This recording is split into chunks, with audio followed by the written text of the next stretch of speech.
Our soul does not experience loss. It simply holds the space for change.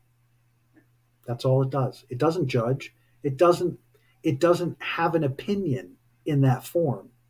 It simply holds the space of love for us to explore. If we are that spark of the divine in this physical reality, we are attempting to realign ourselves, to come to some clarity about that.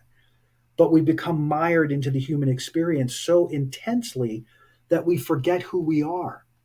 We forget that the essence of us, the spark of the divine, the soul that is us, does not experience loss, because loss is an illusion of time and space created by the ego, because we believe that dying is losing, because we believe our lives are nothing more than a dead end street.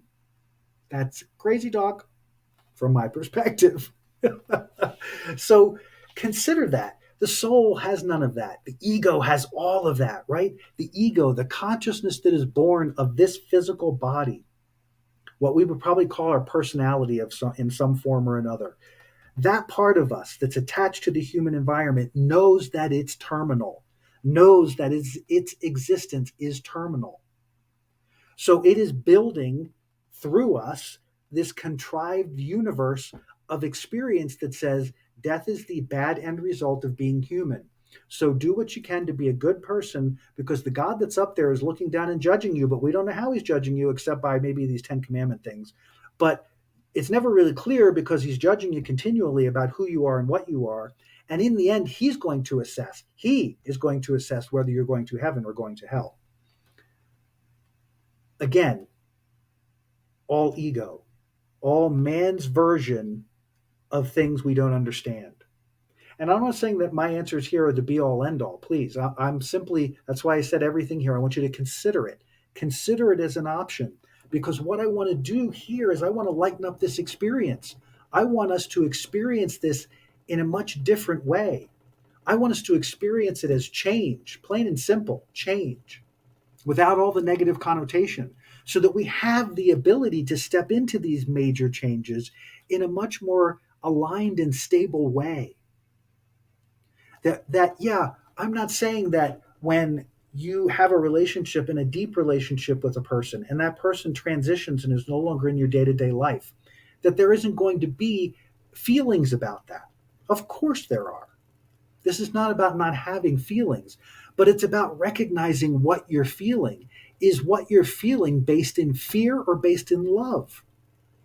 Because if it's based in love, then you will feel into that experience of that being and you will find them in love. But if you are in fear, you will not find them. And what you will find is a diminishment of your experience and a confusion about who you are, because your attachment to that being in this environment has created an identity crisis for you. They're dead. They don't have an identity crisis anymore. You do. Who am I now without this? Who am I now if this person isn't here to guide my experience?